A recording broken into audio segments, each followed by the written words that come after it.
You can visit select pharmacies, get tested on the spot, and walk away with your first month of prep. Plus, you'll also walk away with a $50 gift card after you complete your pharmacy visit. It's easier than ever to protect yourself from HIV. To find your nearest participating pharmacy, go to doh.wa.gov/prep-now. From the Washington State Department of Health and Public Health, Seattle, and King County. Hey, this is Paul Pearson.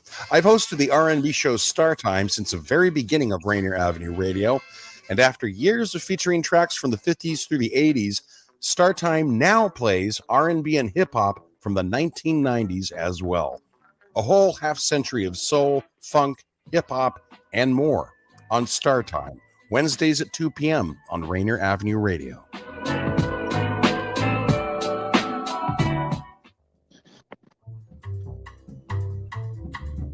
The Earshot Jazz Festival kicks off October 8th and spreads out over 10 Seattle stages through November 6th with concerts all around the city. All concerts live and in person, and many of them streamed directly to your home. Tickets and information available up online.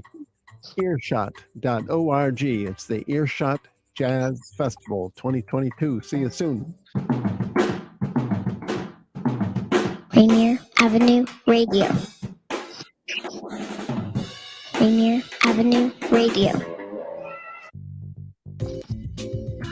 Welcome to Real Estate and Money, a half-hour program on RainierAvenueRadio.world designed to help you whether you're a buyer, seller, investor, or renter in real estate.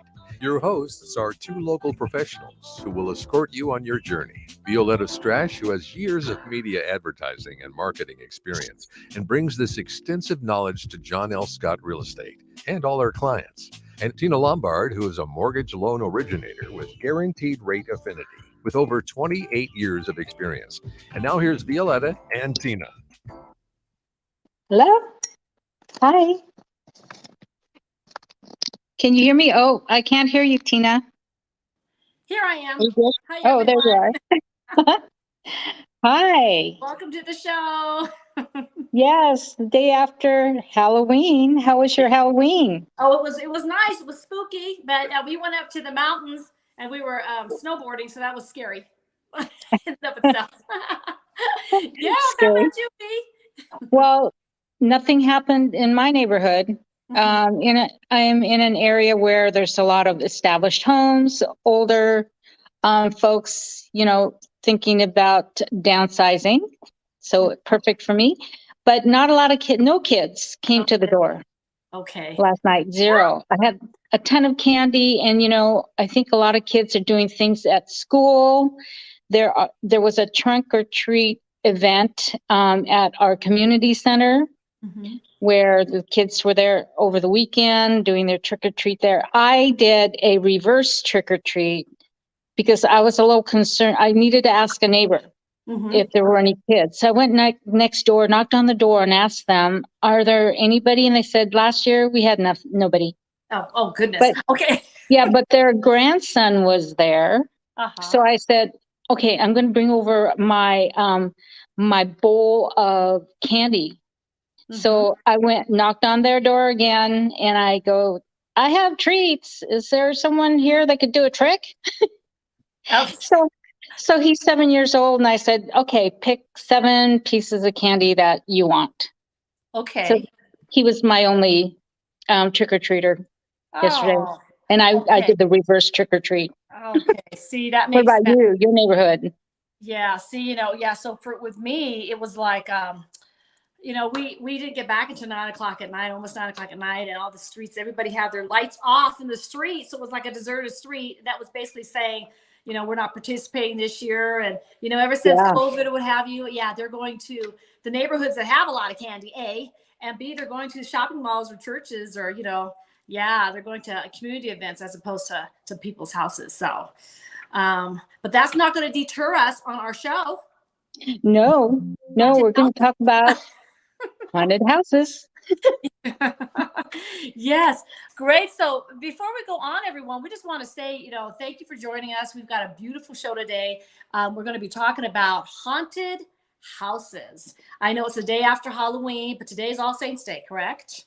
Yes. So it's still the topic of issue here, but we're going to talk about haunted houses. Now, this may be more common than you think, and it may not be the classic poltergeist going around scaring everybody and knocking furniture off the walls and everything, but there could be subtle energies in the house that you would rather know about before you bought the house, as opposed to finding out after. So, V, do you have anything first of all? No, I wanted to see what you had as far as, a haunted house that you've seen. Yeah. Well, there are a lot of houses that, people buy, and maybe somebody has passed away, or maybe there was a crime committed, somebody was murdered, or something traumatic, or maybe, Indian burial grounds, then this is something that we experienced when we lived in Federal Way. A lot of the grounds there were, on top of burial grounds, we didn't know. That sort of thing. And that's a classic movie storyline, but it's more often than not. There's places like here in Denver where there are a lot of holy ground or sacred ground in which people have built over. And then years afterwards, boom, we find out about it. And things go clonk in the night, and maybe it's the house settling, and maybe it's the spirit settling. I don't know. So one of the two. So I want to show you some examples of some famously known houses. And Daniel has got one of the links he's pulling up here. And it says, these are some of the houses that are very famous in Denver that people are aware of. And the first one is the Croakey Patterson Mansion. And that is in Denver. Mariah, my daughter and I actually did a ghost tour a couple of years ago. And these were one of the houses. Oh. There was several murders that happened there. This used to be a club, a restaurant, all different types of things. And we walked by, we took pictures, and there were images and eyes and everything else in this house. It's now boarded up, and there's too many paranormal things that go on that, it's not sellable. So that's an example of one house. We keep going, and we've got another house here. This is another mansion that is pretty famous in Denver for being haunted. And could you scroll up and see what house the name of that house is, Daniel? Scroll up the other way just a little bit. The other way. Yeah. Go down there. Oh, there you go. So I can see the name of that house. Okay, that's the Molly Brown Mansion. So the Molly Brown Mansion, if you remember, she's the famous character on the movie The Titanic. She was one of New Money. Mm-hmm. So she's actually from Denver, Colorado. She's from Leadville, Colorado. This was her house. And so there are ghosts in that house. And I was able to tour it on a tour. And it's pretty famous for having images or spirits appear in the house when nobody's there. And keep on going. There's another one here that they're showing. This right here is the another tavern that we have. That's the Brown Palace Hotel. The Brown Palace Hotel is one of the bougiest hotels in the United States. And back in the day, hundreds of years ago, it still was also. There was a socialite that actually was one of the richest women, even richer than Molly Brown. And she's in the Molly Brown movie, but she frequented one of the rooms there, and the room is famous for having people call in and place orders and that sort of thing, and the room is actually unoccupied. So that's another place that is haunted. I think there's one more here that we have. If you can scroll down one more. Okay, Cheeseman Park. Cheeseman Park, way back in the day, there were miners that worked through the mines here in Colorado, and a lot of their bodies were buried in Cheeseman Park, and they were unidentified graves, and there was witchcraft and all different types of things, people digging up body parts, and just all types of crazy rituals that happened. They actually built a bunch of houses on top of this land, and they got so many complaints that were called in to the police about disturbances in the night. So many complaints, the city just basically shut the whole thing down and made it a park. I mean, that was just, they're like, hey, nobody's buying any houses in this neighborhood. So that's it for those slides. So thank you, Daniel. So I have another slide right here that we're going to bring up. How do you know if a house is actually haunted, or it has disturbances or portals into different dimensions? How do you know that stuff? Realtors can't really come out and say, this house is haunted. And they're not going to do that unless you are somebody who likes the macabre. You're not really looking for a house that's haunted. But if somebody is trying to sell the house, they say, hey, listen, we have spiritual disturbances here. Somebody died here. We want out. We want to sell this house. There are different rules that and regulations in which realtors have got to abide by, and whether to disclose that or not. And I can't get too much into that because I'm not licensed in that. But here are some things you can do as a person to protect yourself.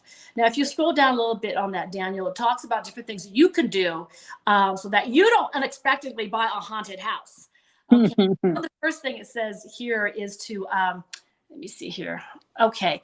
Know your disclosures, read through your disclosures, and make sure that the seller has told you everything about the house that they know of. If you can ask them point blank, are there disturbances in your house? I mean, is there any paranormal activity? Has anybody, any traumatic life happenings happened in this house that may trigger something? Somebody got shot, somebody got hurt, or, that sort of thing. So you want to ask for that, and go ahead and scroll down some more. So know your disclosure laws. Also, we hear you want to research the house. So if you do have a house that is more than 50, 60 years old, and it is a predominant beautiful mansion, read about the history. Too often we see stories about people who did not read the history of the house before they purchased it. Okay, and then there's another one there, Daniel. Go down one more time. And it says here how talk to the neighbors. It doesn't hurt to knock on the doors. There's a famous Netflix movie right now, and it talks about just this. I think it's called The Watchers.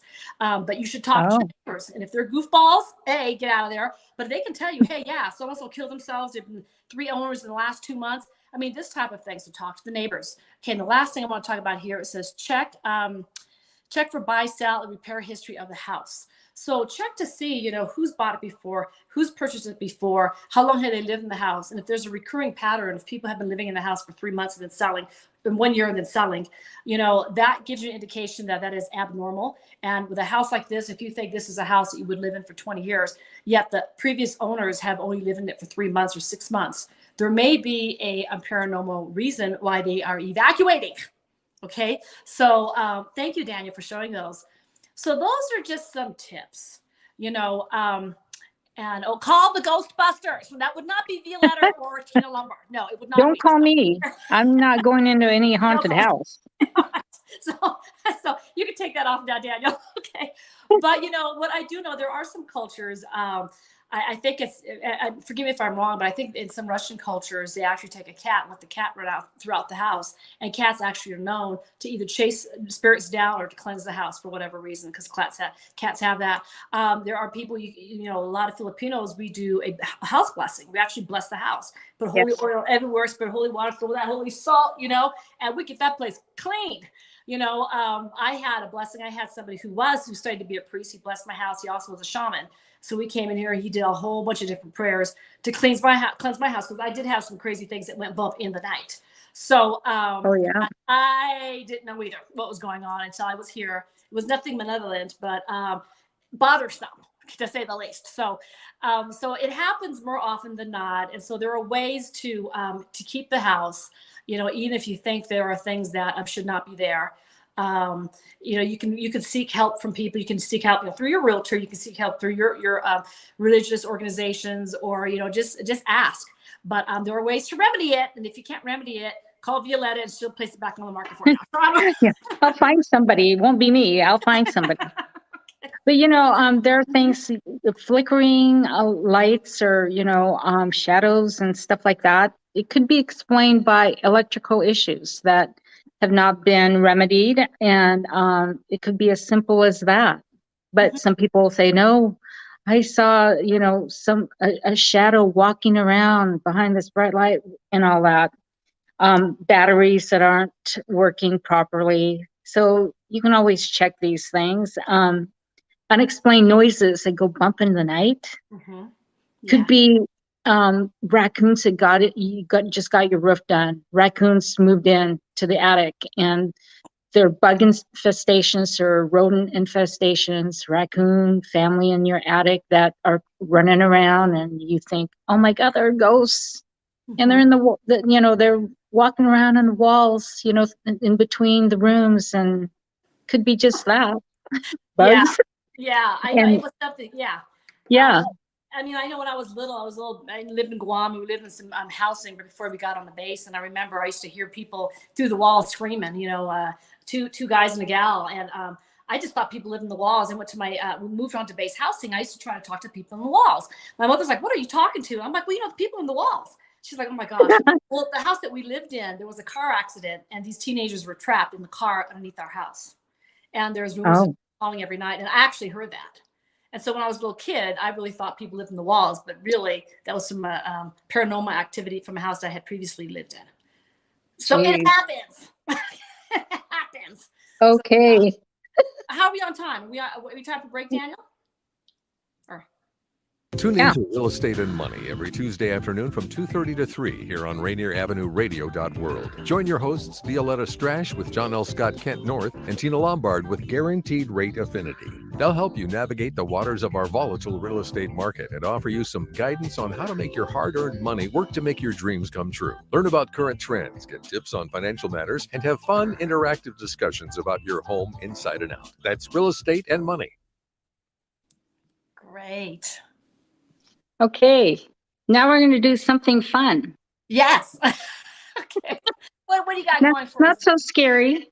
Mhm. But the scary part about this is that this homeowner, Mhm. we're going to talk about a kitchen remodel. And the homeowner, I was saying the scary part is the amount of money went into remodeling this kitchen. The invoice is the scary part. Yes. Yes. And we're going to do the entire house at one point, and I'm going to have Daniel do some videos with me on the remodel. But you know, what's one of the best places to gather, whether you're a ghost or not? Mm-hmm. The kitchen. The kitchen. Mm-hmm. The kitchen. So here, we're going to take a walk through this remodel, and I'll do a bunch of details. And if you have questions, Tina, ask me, because, you know, chances are our listeners, watchers, or viewers are also interested in those questions and want to know some stuff. Okay? Mm-hmm. So here we have, which way should I go? I'll just go this way. Mm-hmm. That's the garage door of this house project. Mm-hmm. And I must tell you, these people ordered appliances the beginning of this year, Mm-hmm. January, February, whenever it was. Mm-hmm. And all the appliances are still not here. Mm-hmm. There is a refrigerator in the garage, but the freezer that goes with it is not here. They will not install until both pieces are here, and the other piece may be in December. Wow. Yes. And so here's the little fridge that they put in that huge space. That's so cute. The mini fridge. And then we'll pan around and see. One show we'll talk about pantries, but they had a pantry put in. They pushed into the garage and created a pantry, which is relatively huge. But wow. Let's back up here and let's take a look at this island. That island is magnificent. That is actually the heart of the house, really. Yeah. And you can have 1 million people gathered around this space, right? This is a new quartz product. Okay. Where these veins, you can actually feel the veins. They're kind of recessed into the surface. So beautiful. Everywhere I touch, you can feel a little bumpiness, you know. So this is a 4-seat island. And these people, I can't show you right now, but these people have a view that's incredible. In 2 areas of this island, we have outlets with USB ports. Mm-hmm. Okay. There. And over here next to the, what they are using as their refrigerator also is this wine cooler. That's beautiful. Wow. Beer cooler. Yes. And there's the other outlet. And soon to come will be glass fascia for these cabinets on this side of the island. Isn't that cool? That is beautiful. So the island is something that they designed their own, or did they buy it Yes. stock? It was Nope, designed on their own. Okay, great. And now then, did that have to, and the rest of the kitchen there, those drawers and everything, did that have to be also custom made in the backsplash? yes, the wife picked out a lot of the materials and the backsplash, which you'll see is glass. But just really quick, here's one of the ovens is missing, the convection oven. Here's the steam oven that is functional right now that just arrived and got plugged in. Wow, beautiful. But look at the glass backsplash. That is beautiful. Kind of cool. And this is another quartz. No recessed veins, but it's, you know, the black or charcoal gray and white So reverse of what you see on the island, right? You got cabinets that are white and then the black.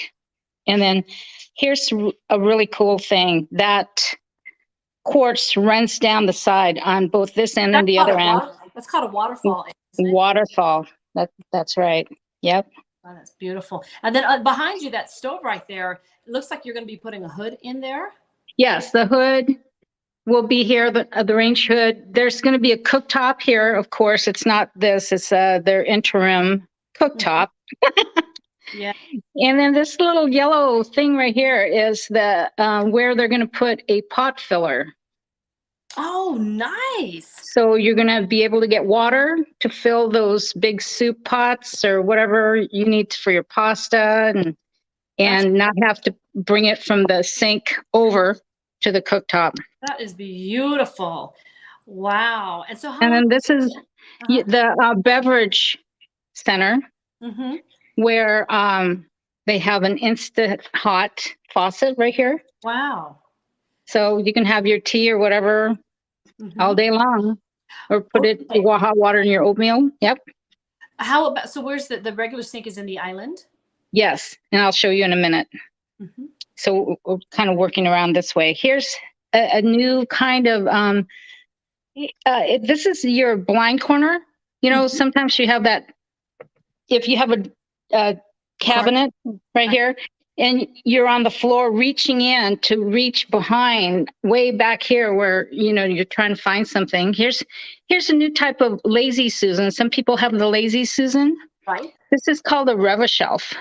Oh. Where you pull it out and it does this. What? Oh, that I got to get one of those. That's beautiful. Isn't that cool? That is really cool. A little different. Two of those, right? And all the cabinets are soft close. Oh, that is nice. Wow. And okay, then we go over here to the island. Okay, the area where the dishwasher is going to be. Here's the sink. Okay. The main sink with the instant touch. That is beautiful. Faucet. And their garbage disposal is also black, the matte black, just like the sink, with the, you know, bigger on one side, smaller. What did you have that design? I mean, was there a consultant that actually helped your clients design that? There was a designer. They had a designer help with a lot of the stuff. And the thing with designers is that you work with them and you can actually get discounts on a lot of the materials, whether it's your builder or your designer. They have access to materials at a discounted price. So that was the neat thing about working with, you know, different types of vendors. Oh gosh. And then here's your garbage. Sorry, there's stuff in there. But yeah, oh, here's another feature that's kind of cool for a kitchen. Instead of, you know, going to a cupboard, reaching up there to get your dishes and stuff, here's a pegboard system. Lot in a easier. drawer. A lot easier. Yep, and you can move these pegs to wherever you want, because here's one that's not quite done, but you know, you see a different configuration with the different items there. That is beautiful. Yeah, so wow. This is a kitchen remodel. And what else? Remember, the lights have to be a little softer. You don't want glaring lights over your work surface. So all the recessed lights are at 3,000 lumen. Oh, wow. Okay. Okay. And then here is me walk over here to show you the pendant lights above. Those are nice. Above the island. That is beautiful. The direction, more directional. So I see several things there that I don't see in a traditional house. I see, first of all, you have a beverage station, which is immensely, yeah, I mean, you can really use that. Then also you've got the sink that is more where the people are. So when you're washing dishes, you can converse, you can actually still be part of the party. Yeah. you know, the quartz gives such, and the marble gives such grace to the whole church. It's decor, you know, and then also you've got the pantry, and you know, before a lot of people could get away with pantries because we didn't care about a food supply, but now food supplies and everything else are something that we're always concerned with because of COVID and so on. We know that you do have to have food supplies, so the pantry is a big thing. Then the hooded oven really is a must, especially when you've got the addition of the faucet over the stove. That really is a must. That's something that people did not think about before, and traditional houses just do not have that. Yeah, they used to have a where the range is now, maybe to the left of that, they had the sink at one point, and they had a window there. Yes. So it was all redone to what you see now. It is absolutely beautiful. And then, you know, now it's the kitchen actually is about 30% of people's decision making in buying a house. It is the heart of the house, and that is magnificent. I forgot to show you a couple of. This is for your spices. Oh, that's a gourmet kitchen. That's for a gourmet cook. And then on this side, the same thing, but for your utensils. Oh my gosh! Is that cool? Designer. That's great. Oops. Wow. Yeah. That's beautiful. So did they give you a timeline on the appliances? I know appliances right now are taking long for everybody because of the hurricanes, because of the weather. What type of time frame did they give your clients in receiving those appliances? The appliances, some of them, I think one oven is coming in this Saturday. The other oven. Okay. For the double oven, the regular convection oven that goes in that slot back there, coming in this weekend. And then there are some others, I don't know, maybe the freezer will come in. So both the refrigerator and freezer will come in December, the end of the year. That's just in time for Christmas. Hey, you know, listen, V, we've got less than 30 seconds left. Oh, okay. So just really quick, the dishwasher, cooktop, January. So order your stuff. If you're remodeling, order it soon. Maybe you'll get it in the same year. That's it. Maybe the keyword right there. But everybody, thank you for joining us. And we know remodeling was the scariest story we had today. But we thank you for joining us, and hope you tune into us again next week, Tuesday, 2:30 in Seattle and 3:30 here in Denver, Colorado. Yeah. All right. So until next time, thank you. Thank you so much, Thank Danny. you, everyone. Thanks for joining us. You've been Bye-bye. listening to Real Estate and Money with your hosts, Violeta Strash and Tina Lombard. For more information, call 206-717-4490. That's 206-717-4490. Go to the Rainier Avenue Radio.world website to find the Real Estate and Money schedule, or tune into our live show every Tuesday afternoon from 2:30 to 3. We will help you find your dream home.